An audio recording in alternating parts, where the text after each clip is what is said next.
9 candidatures retenues pour la course à Etoudi prévue le 7 octobre prochain.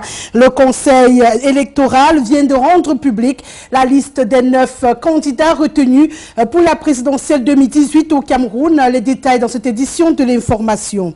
À suivre également, ce mardi représente la rentrée cacaoyère au Cameroun. Une occasion de faire le bilan plutôt satisfaisant de la campagne cacaoyère qui vient de s'achever dans l'ensemble du triangle national. Et puis, hors de nos frontières, le Hajj 2018 se prépare activement. Plusieurs innovations informatiques mises sur pied pour améliorer la qualité de l'événement, mais surtout pour éviter les accidents mortels comme ceux répertoriés à l'édition précédente. Mesdames, Messieurs, merci de faire confiance à la télévision du monde. Bienvenue au 13h. Ouvrons cette édition en parlant donc de la présidentielle 2018. Le Conseil électoral de l'ECAM vient de rendre publique la liste des 9 candidatures appelées à la course d'Etoudi le 7 octobre prochain. On a assisté donc à la publication des listes en mondiovision au cours d'une session du Conseil électoral qui s'est tenue au Palais polyvalent des sports de Yaoundé. 9 candidatures retenues, 18 rejetées sur les 28 candidatures déposées. 27 ont été examinées puisque celle d'Isaac Feuzeux du parti Merci a été retirée au profit de l'adhésion au G20, soutien du président Paul Biya, candidat à cette élection présidentielle. Je vous propose à présent la lecture des candidatures retenues faites par le professeur Eno Abrams Egbe, président du Conseil électoral. République du Cameroun. Élections Cameroun, Conseil électoral. Communiqué de presse numéro 011 CP ELECAM CE du 7 août 2018. Le Conseil électoral Élections Cameroun. ELECAM, à l'issue de l'examen des dossiers de candidature à l'élection du président de la République du 7 octobre 2018, s'est réuni en session de plein droit le 7 août 2018 en vue de la publication de la liste des candidats retenus pour prendre part à ce scrutin. Après délibération, le Conseil a arrêté à l'unanimité des membres la liste des candidats ci-après classée par ordre alphabétique. Biya Paul, Rassemblement démocratique du peuple camerounais, RDPC. Garga Aman Adji, Alliance pour la démocratie et le développement, ADD. Kamto Maurice, Mouvement pour la renaissance du Cameroun, MRC. Libili Nge Cabral, Union nationale pour l'intégration vers la solidarité, Univers. Matomba Serge Espoir, Peuple uni pour la rénovation sociale, PURS. Mouna Akere Tandeng, Fonds populaire pour le développement, FPD. Ndamjoya Adamou, Union démocratique du Cameroun, UDC. Ndifo Afanwi Franklin, Mouvement citoyen national camerounais, MCNC. Aussi Joshua Nabangi, Front démocratique social, FDS. Sur 28 dossiers de candidature reçus à Élections Cameroun, 27 ont été examinés par le Conseil électoral. Un des postulants, M. Feuzeux Isaac, du parti politique Mouvement pour l'émergence et le réveil du citoyen, Merci, ayant introduit une lettre de formelle de désistement. Sur les 27 dossiers examinés, 18 ont été rejetés pour divers motifs au regard des dispositions du Code électoral. Il importe de rappeler à cet égard que, conformément aux dispositions de l'article 129 du Code électoral, les potentiels requérants disposent d'un délai maximum de 2 jours suivant la publication des candidatures pour saisir le Conseil constitutionnel, fait à Yaoundé ce jour 7 août 2018. Pour le Conseil électoral, le président du Conseil électoral, Eno Abrams Egbe. Je vous remercie. Vous l'avez donc compris, on sait désormais qu'ils seront 9 à prendre part à l'élection présidentielle du 7 octobre prochain. On peut noter les visages déjà connus comme celui du président sortant Paul Biya, mais également Adamou Ndamdioya de l'UDC qui reste en rendez-vous à ces élections présidentielles. Garga Aman également qui sont là depuis belle lurette, récemment inscrits dans cette course. On peut noter Serge Espoir Matomba qui est un candidat et qui ne vient pas pour la première fois se frotter à la présidentielle au Cameroun, mais également de nouveaux venus comme Cabra Libi qui est un nouveau visage sous la bannière du parti Univers de Kouvondo qui aura sa part belle à jouer dans cette course à Etoudi. Désormais les dés sont jetés. Les candidats déboutés ont donc 2 jours à partir de ce mardi pour se signaler et faire appel auprès du Conseil constitutionnel. On rappelle également que la campagne proprement dite démarrera dans la 2e semaine du mois de septembre.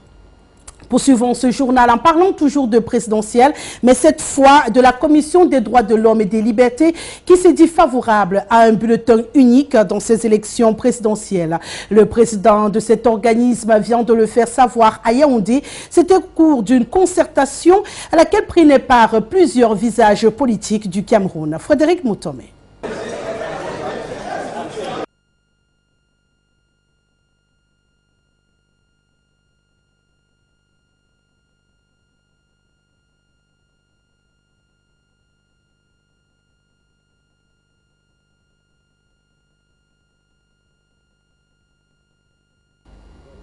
Nous reviendrons sur cette information dans nos prochaines éditions de l'information. Le temps d'annoncer en bref cette belle nouvelle qui nous vient du côté de la région du sud-ouest du Cameroun. Plus de peur donc que de mal pour les populations de l'arrondissement de Valle-Mentioum dans la région du nord-ouest.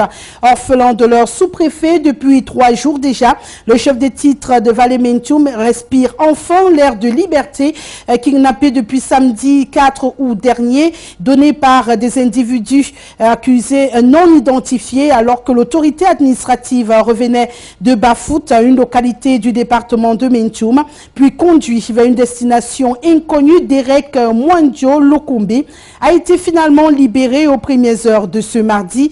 Pour l'heure, aucune sortie d'une autorité pour avoir une idée du montant de la rançon qui aurait été versée. Parlons d'autre chose à présent. On l'a annoncé en vitrine de cette édition de l'information. La campagne cacaoyère, le coup d'envoi est donc donné ce mardi dans l'ensemble du triangle national par le ministre du Commerce, Luc Magouan-Barga Tangana. Une occasion de faire le bilan de l'année cacaoyère qui vient donc de s'achever au Cameroun. Un bilan plutôt mitigé. Reportage.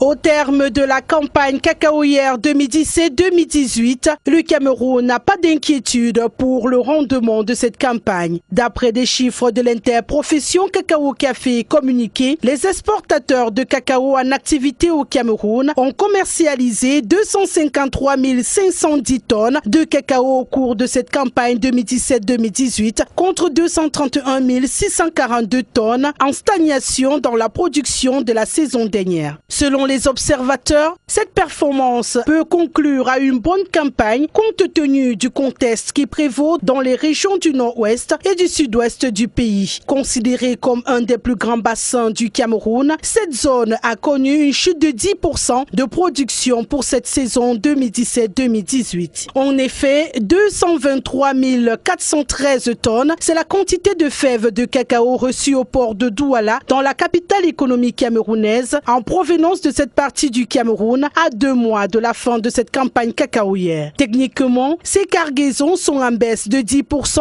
comparé aux 249 573 tonnes exportées à partir du port de Douala sur la même période au cours de la campagne cacaoyère 2016-2017. À l'origine de cette baisse des exportations, les violences perpétrées depuis plus d'1 an dans les 2 régions anglophones du Cameroun, dont principalement la région du sud-ouest qui est l'un des plus grands bassins de production production de fèves au Cameroun. En effet, pour fuir l'insécurité instaurée par les séparatistes anglophones qui revendiquent la partition du pays, des producteurs du sud-ouest ont massivement quitté les villages, abandonnant leurs plantations. Selon un rapport de l'organisation non gouvernementale camerounaise Human Rights, le commerce du cacao dans cette partie du pays a d'ailleurs chuté de 80% cette année, principalement à cause de la paralysie des activités de Delca Coco qui assure 30% des exportations camerounaises. Notons que les acteurs de la filière confessent également cette légère amélioration en la qualité de production du cacao, ce en dépit des mesures prises aussi bien par le gouvernement que des exportateurs pour encourager la production des fèves de qualité supérieure. Les prix, quant à eux, auront été en dessous de 1000 francs CFA le kilogramme, toujours bien en dessous des 1500 francs CFA d'antan. Rendons-nous à présent dans la région de l'ouest du Cameroun, plus précisément dans les Bamboutos, où les travaux des lycée bilingue Babadiou au carrefour Fougan est enfin en train d'être lancé. Ces travaux lancés finalement. Il faut dire que c'est une bonne nouvelle pour ces populations qui verront finalement leur mobilité s'améliorer. Les travaux qui s'engagent donc sont prévus pour une durée de 24 mois. Adrienne Nobodem. C'est pour faire suite à cette option prise par le gouvernement que le ministère de l'économie, de la planification et de l'aménagement du territoire a entrepris de diffuser et de vulgariser par la réalisation en partenariat direct des ouvrages démonstratifs. C'est à ce titre qu'une convention de partenariat a été signée entre ce département ministériel et la commune. La commune, sur notre contrôle permanent, doit honorer ses engagements en réalisant les 10 travaux suivant les TEC-UMO et conformément aux clauses établies à travers la convention de partenariat. Morceau choisi du discours de Ernest Boudou Ewango, préfet des Bamboutos. Quelques heures après cette allocution, le chef de terre est sur le terrain. Rétrocession du petit matériel aux ouvriers réquisitionnés pour les travaux de réhabilitation en approche IMO, entendez haute intensité de main-d'œuvre du tronçon lycée bilingue de Babadiou, Carrefour Fougan, un axe de 5 km. Traitement léger du tronçon Carrefour-Fougan-Tchou d'une distance de 3 km. Les avantages de l'IMO, vous savez, il y a plusieurs avantages. L'IMO combine les deux aspects du DCE, document pour la croissance et l'emploi, stratégie pour la croissance et l'emploi, population essentiellement agricole. Ça va permettre aux populations d'acheminer leurs produits du grand bassin agricole de Tchou au marché périodique de notre commune.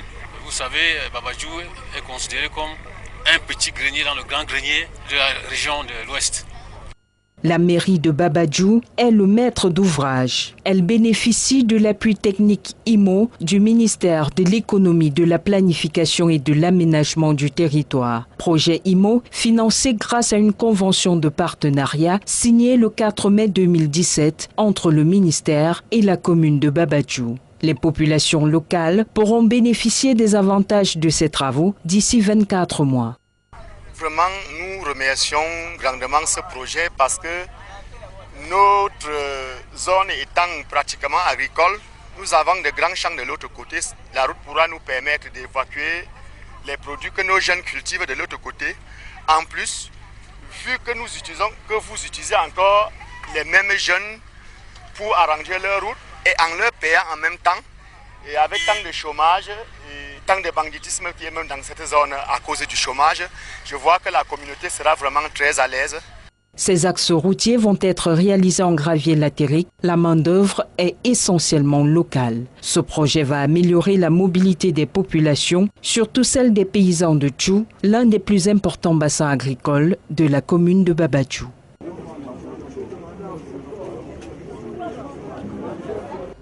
Restons dans la région de l'ouest du Cameroun, mais intéressons-nous à présent aux préparatifs de la CAN Total 2019 qui doit être organisée au Cameroun.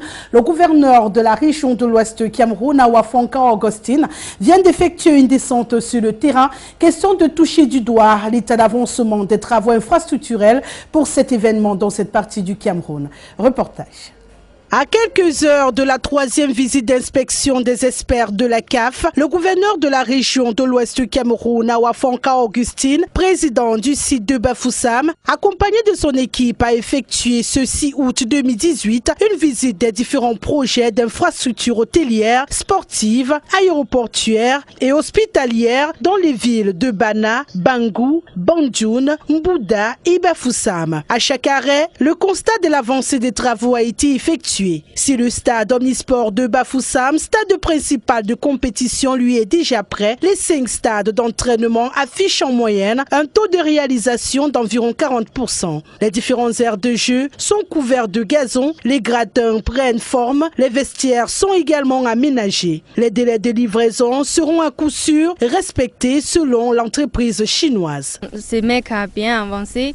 On a fini l'aire de jeu et pour certains sites, on a achevé déjà vestiaire aussi. Bon, on va continuer d'accélérer notre travaux et on pense qu'on a su que le jour-là, on va libérer tous les stades. Du côté des infrastructures hôtelières, point d'inquiétude. Le taux de réalisation affiche 90%. À Bangou, par exemple, le bungalow témoin est fin prêt. Livraison prévue le 31 décembre 2018. Dans l'ensemble, une satisfaction totale avec une nette évolution des travaux. Très satisfaisant. Je peux vous dire que les différentes entreprises sont en train de faire des travaux appréciables. On était soit du côté de Bana, soit à Bangou, du côté de Bandjoun, Bafoussam et autres. Le taux d'avancement est très appréciable. Dans tous les stades d'entraînement, il y a déjà les gazons qui poussent. Et on est en train de travailler sur les gadrins. En ce qui concerne les hôtels, les promoteurs sont à pied d'œuvre. Pour certains même, ils sont à un taux de réalisation de 90%.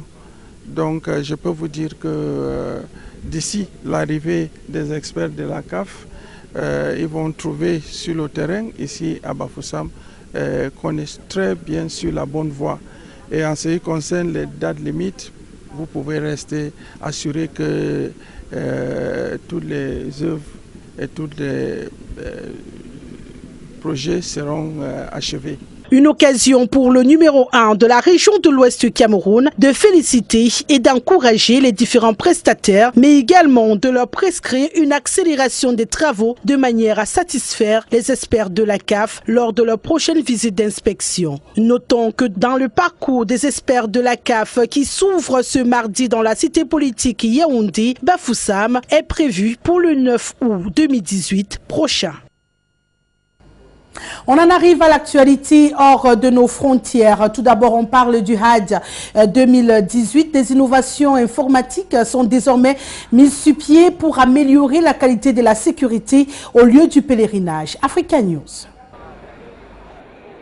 Comment prévenir les accidents mortels pendant le Hajj? C'est à cette question essentielle que des programmateurs du monde entier se sont penchés avant le début du pèlerinage musulman. Parmi les premières réponses, les solutions informatiques. Dans la ville de Jeddah sur la mer Rouge, un hackathon, une sorte de mini-sommet informatique, était dédié à cette recherche de remèdes technologiques.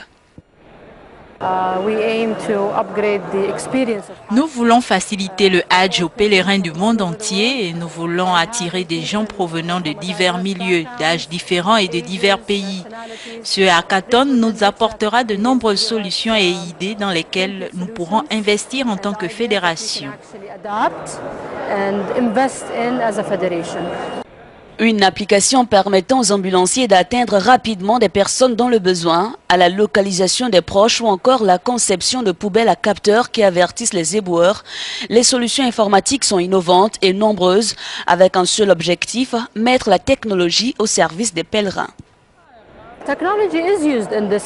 La technologie est utilisée durant ce Hajj et lors des Hajj précédents, mais la technologie évolue si rapidement et nous devons nous adapter à cette évolution. Du coup, les solutions que nous avons utilisées l'année dernière seront différentes de celles des prochaines années. L'Arabie Saoudite embrasse ce changement et cette technologie. Au total, près de 3000 programmateurs ont participé à l'événement, faisant dire aux organisateurs que l'Arabie Saoudite a battu le record du nombre de personnes participant à un hackathon. L'idée de notre projet consiste à trouver l'emplacement des personnes disparues, en particulier les personnes âgées, les jeunes ou les personnes malades qui sont susceptibles de s'évanouir ou de trébucher soudainement. 2 millions de fidèles sont attendus à ce pèlerinage à la Mecque qui représente un défi logistique pour les autorités saoudiennes. Du côté du Gabon, c'est le FMI qui a décidé d'injecter un peu plus de 100 millions de dollars pour relancer l'économie du pays. Le Fonds monétaire international va injecter plus de 100 millions de dollars pour soutenir l'économie gabonaise. Un nouveau décaissement qui s'inscrit selon l'institution de Bretton Woods dans le cadre d'un accord de facilitation élargi de crédit dont le montant total s'élève à plus de 642 millions de dollars conclus avec le pays en 2017. Le Gabon traverse une crise économique du fait de nombreux dérapages budgétaires enregistrés en fin 2017, combinés à la baisse de la production pétrolière, selon David Lipton, premier directeur général adjoint du FMI. Une situation qui a conduit à l'affaissement de la croissance économique du pays, malgré une amélioration des performances dans les secteurs des mines, de l'agriculture et du bois.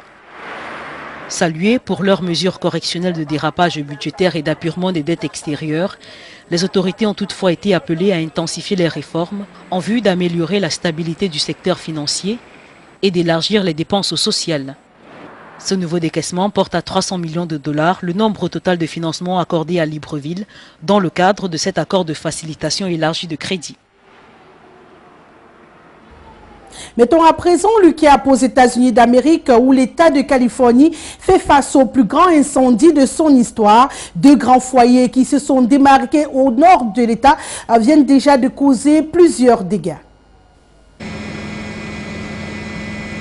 Cet incendie qui ravage actuellement le nord de la Californie est devenu le plus grand brasier de l'histoire de cet État situé à l'ouest des États-Unis.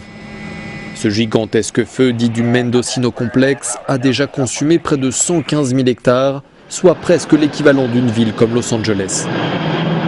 Les 2 feux qui le composent ne sont pour l'instant maîtrisés qu'à hauteur de 30%. Sur le terrain, plus de 14 000 pompiers sont à pied d'œuvre dans cet État qui doit également faire face à d'autres grands incendies. L'un d'eux se trouve également dans le nord de la Californie. Il a causé la mort de 7 personnes et détruit plus d'1 millier de logements. Un autre a pour sa part entraîné la fermeture partielle du parc national de Yosemite. Voilà qui met un terme à cette édition du 13h. Mesdames, Messieurs, merci de nous avoir suivis. Prochain arrêt avec l'information, 18h en langue de Shakespeare avec Herminie Louga. Et puis à 20h, le grand format du journal en français avec Adrienne Nobodem. Je vous retrouve avec plaisir demain 13h. Restez sur la télévision du Monde. Nos programmes très alléchants se poursuivent.